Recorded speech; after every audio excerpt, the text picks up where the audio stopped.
ہمارے پاس جو پڑھنے والے اسٹوڈنٹس ہیں، طالب علم ہیں، بریلوی ہیں، خدا کی قسم ان بچوں نے عید میلاد النبی کے تعلق سے اپنے علماء کے کردار کے متعلق جو باتیں بیان کی، اگر حرفاً آپ کی خدمت میں بیان کر دیا جائے تو آپ بھی سن کر چونک جائیں گے۔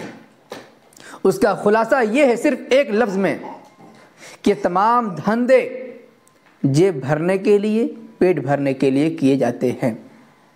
السلام علیکم ورحمۃ اللہ وبرکاتہ۔ میں محمد امتیاز پلاموی۔ معزز ناظرین، آپ کو یہ بتاتے ہوئے بہت خوشی ہو رہی ہے اور آپ اسے سنیں گے تو انشاءاللہ آپ کو بھی خوشی محسوس ہوگی۔ جیسا کہ آپ سب جانتے ہیں کہ ہمارا مقصد ہے احقاق حق و ابطال باطل۔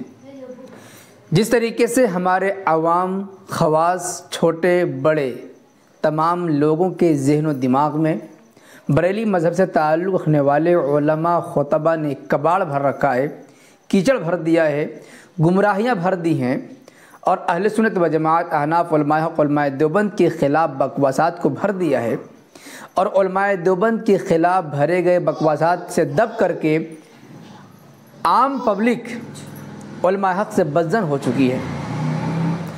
کوشش ہماری ہے کہ عوام کے سامنے حقیقت کو واضح کیا جائے تاکہ وہ بھی حقیقت کی دنیا میں آ کر کے گمراہی سے نکل سکیں، تاریکی سے نکل سکیں۔ آپ جانتے ہیں کہ ہم مختلف پلیٹ فارم پہ کام کرتے ہیں، سوشل میڈیا پر بھی کام کرتے ہیں، اور اس کے علاوہ درس و تدریس بھی ہمارا معمول ہے۔ یہ درس و تدریس آن لائن بھی ہے، آف لائن بھی ہے۔ آن لائن کی بات کرنے جا رہا ہوں۔ ہمارے پاس جو پڑھنے والے اسٹوڈنٹس ہیں، طالب علم ہیں، بریلوی ہیں۔ میں سبق پڑھا رہا تھا کتاب العیدین۔ جب ہم نے کتاب العیدین کا عنوان پڑھا یا ان بچوں نے ہی عبارت پڑھی کتاب العیدین، ہم نے پوچھا کہ عیدین سے کیا مراد ہے؟ انہوں نے کہا عیدین سے مراد دو عیدیں، عید الفطر اور عید الاضحیٰ، اس لیے کہ عیدین تثنیہ ہے عیدن کا، جس کا مطلب ہے عید الفطر اور عید الاضحیٰ کا بیان۔ ہم نے کہا کہ شریعت میں کتنی عیدیں ہیں؟ انہوں نے کہا کہ یہاں پر تو دو ہی عیدیں لکھی ہوئی ہیں، عید الفطر اور عید الاضحیٰ۔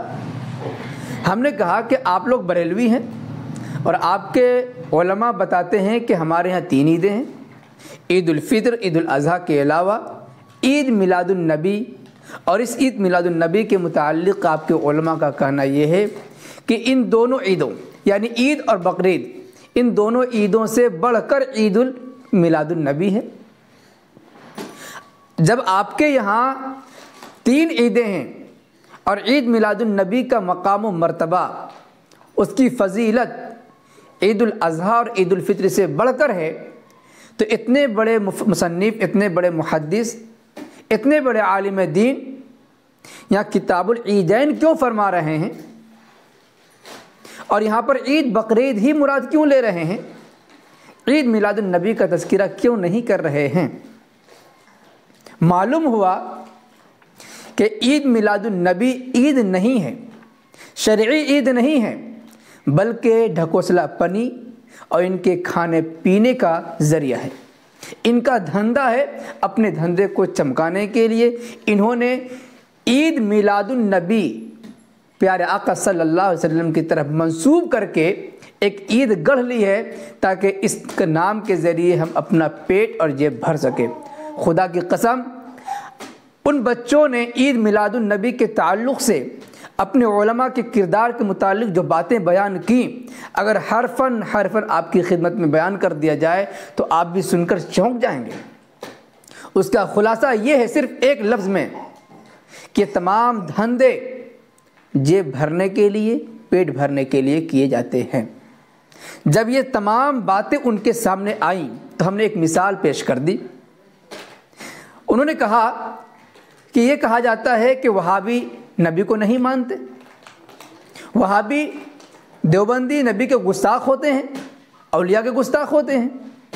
ہم نے کہا کہ تم تو ہمارے پاس کب سے پڑھ رہے ہو، کیا تم نے کبھی ایسا محسوس کیا، دیکھا کہ ہم نے پیارے آقا صلی اللہ علیہ وسلم کی شان میں گستاخی کی ہو یا کسی بھی بزرگ کا نام بے ادبی سے لیا ہے؟ انہوں نے کہا نہیں، بات تو ایسی ہے کہ آپ نے کبھی پیارے نبی پاک صلی اللہ علیہ وسلم کی شان میں توہین بھی نہیں کی، بلکہ آپ عظمت سے نام لیتے رہے، اور سیکھ کر بھی ہم اپنے گاؤں میں جاتے ہیں سب کو سکھاتے ہیں، کبھی نہیں دیکھا بزرگوں کا احترام ہوتا ہے۔ ہم نے کہا پھر تمہیں کس نے دھوکہ دیا کہ ہم نبی کو نہیں مانتے یا بزرگوں کی شان میں توہین کرتے ہیں؟ اگر بزرگوں کی شان میں توہین کرتے تو جتنے بھی علماء کے نام آ رہے ہیں ان کا نام بے ادبی سے لیتے، لے گئے کہ ہاں ہمارے علماء جھوٹ بولتے ہیں، عوام کو گمراہ کرتے ہیں صرف اپنی جیب بھرنے کے لیے اور پیٹ بھرنے کے لیے۔ اور انہوں نے یہ بھی کہا کہ اگر ہم نذرانہ بند کر دیں، کھلانا بند کر دیں، تو کل سے ہمارے دروازے پر نہ میلاد النبی پڑھنے کے لیے آئیں گے نہ قرآن خوانی کرنے کے لیے آئیں گے۔ اسی طریقے سے یہ بھی بات آ گئی کہ ہم بریلویوں کی طرح، رضا خانیوں کی طرح جشن عید میلاد النبی نہیں مناتے ہیں، اس لیے ہمیں گستاخی رسول کہا جاتا ہے۔ ہم نے ایک مثال پیش کر دی کہ دیکھو شریعت نے 5 نمازیں متعین کر دی ہیں، دن بھر میں 5 وقت کی نمازیں پڑھنی ہیں، فجر، ظہر، عصر، مغرب، عشاء۔ اب بتاؤ نماز پڑھنا ان 5 اوقات کے علاوہ کسی بھی وقت میں جو مکروہ اوقات کے علاوہ ہوں، کیا نماز پڑھنا گناہ ہے؟ کہا نہیں۔ ہم نے کہا نماز سے بڑھ کر کوئی اہم عبادت ہو سکتی ہے؟ انہوں نے کہا نہیں۔ ہم نے کہا کہ یہ بتاؤ 10 بجے 11 بجے دن میں کوئی نماز پڑھے منع ہے؟ کہا نہیں، نماز تو اہم عبادت ہے، اس سے بھلا کون منع کر سکتا ہے؟ ہم نے کہا دیکھو ایک آدمی یہ کہتا ہے کہ فجر اور ظہر کے درمیان بہت سارا وقت ہوتا ہے، تقریباً 8 گھنٹے 9 گھنٹے کا ٹائم ہوتا ہے، اس بیچ کوئی نماز نہیں ہوتی ہے۔ کتنا اچھا ہوتا کہ 10 بجے بھی ایک نماز پڑھ لی جائے جماعت کے ساتھ۔ چنانچہ ایک آدمی 10 بجے باجماعت نماز پڑھنے کا اہتمام کرتا ہے اور کراتا ہے، اور اس کا نام رکھتا ہے نماز محبت، پابندی سے جماعت کے ساتھ، اور اس کی عظمت بیان کرتا ہے۔ نماز کی جو فضیلتیں آئی ہوئی ہیں احادیث پاک میں، قرآن پاک میں، تمام کو اسی پر چسپاں کر دیتا ہے۔ اب دیکھو جس طریقے سے 5 وقتہ نماز پڑھی جا رہی ہے، وہ آدمی اسی طریقے سے یہ 6ٹھی نماز کا اضافہ کر کے یہ کہہ رہا ہے کہ نماز تو اللہ کی اہم عبادات میں سے ہے، اور ان تمام فضائل کو اسی پر تھوپتے ہوئے 10 بجے بھی نماز کو متعین کر دیتا ہے۔ اس کے خلاف بولنے والوں کو وہ گمراہ کہتا ہے، گستاخ نماز کہتا ہے۔ تو آپ بتاؤ کہ وہ شخص جس نے بعد میں 6ٹھی نماز کا اضافہ کیا اور قرآن و حدیث میں جتنی بھی فضیلتیں مطلق نماز کے بارے میں آئی ہیں ان تمام کو اس پر چسپاں کر رہا ہے، اور جو اس کے خلاف بول رہے ہیں اس کو وہ نماز کا دشمن بتا رہا ہے، تو اس کا ایسا کرنا درست ہے یا درست نہیں ہے؟ وہ لوگ جو اس 6ٹھی نماز کے خلاف ہیں، اس سے روک رہے ہیں، ان قیودات سے منع کر رہے ہیں، یہ غلطی پر ہیں، یا وہ شخص جو یہ کہہ رہا ہے کہ نہیں ہم 6ٹھی نماز بھی پڑھیں گے اور پڑھنے پر زور دے رہا ہے، نہ پڑھنے والوں پر تنقید کر رہا ہے، ان کو گالی گلوچ کر رہا ہے، یہ صحیح کر رہا ہے؟ ہم نے کہا دیکھو بھائی نماز تو نماز ہوتی ہے۔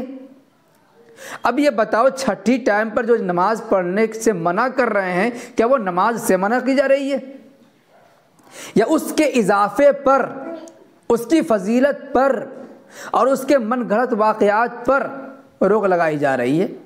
انہیں بات سمجھ آ گئی۔ ہم نے کہا دیکھو اسی طریقے سے جس میلاد النبی کی بات یہ کر رہے ہیں، اس میلاد النبی کا اضافہ 6ٹھی صدی ہجری میں ہوا ہے، اس سے پہلے اس کا کوئی تصور نہیں تھا، بریلوی بھی اس کو مانتے ہیں۔ لیکن حد یہ ہو گئی کہ اسی عید میلاد النبی جس کا وجود 6ٹھی صدی میں ہوا ہے، اس کے بارے میں کہنے لگے کہ یہی عید الفطر اور عید الاضحیٰ سے بڑھ کر ہے، تمام عیدوں سے بڑھ کر ہے، نہ منانے والوں پر تنقید کی جا رہی ہے، اس سے اہمیت دی جا رہی ہے، عوام کو اس سے جوڑا جا رہا ہے باضابطہ۔ اب بتاؤ کہ ایسا کرنے والے حق پر ہیں، یا جو اس خرافات سے یا اس غلط کام سے روک رہے ہیں وہ غلطی پر ہے؟ انہیں بات سمجھ آئی اور کہا بالکل آپ صحیح کہہ رہے ہیں، جس طریقے سے 6ٹھی نماز کا اضافہ کرنے والا غلطی پر ہے، اسی طریقے سے تیسری عید کا اضافہ کر کے اسے شریعت قرار دینے والا یا اسے دونوں عیدوں سے بڑھ کر عید قرار دینے والا غلطی پر ہے۔ اس طریقے سے ان بچوں کے ذہن دماغ میں بات بیٹھ گئی اور یہ حقیقت ان کے سامنے آ گئی۔ تو معلوم ہوا کہ امت پیاسی ہے، جب انہیں حق بات بتائی جائے تو انشاءاللہ یہ قبول کریں گے اور انشاءاللہ ضرور کریں گے۔ بریلوی جھوٹ بول کر کے عوام کو گمراہ کر رہے ہیں، انشاءاللہ ہم اس گمراہی سے بچانے کی پوری کوشش کریں گے، عوام کے سامنے حقیقت کو کھول کھول کر کے بیان کریں گے تاکہ ان کا جھوٹ، ان کا دجل، ان کی مکاری دنیا کے سامنے آ سکے۔ ویسے اس سلسلے میں، اس ویڈیو کے سلسلے میں یا جو باتیں ہم نے بتائی ہیں، اس کے متعلق آپ کی کیا رائے بنتی ہے کمنٹ باکس میں ضرور لکھیں۔ پسند آئے تو لائک کریں اور خوب شیئر کریں تاکہ دنیا کو یہ حقیقت اور سچائی معلوم ہو سکے۔ شکریہ، جزاک اللہ۔ السلام علیکم ورحمۃ اللہ وبرکاتہ۔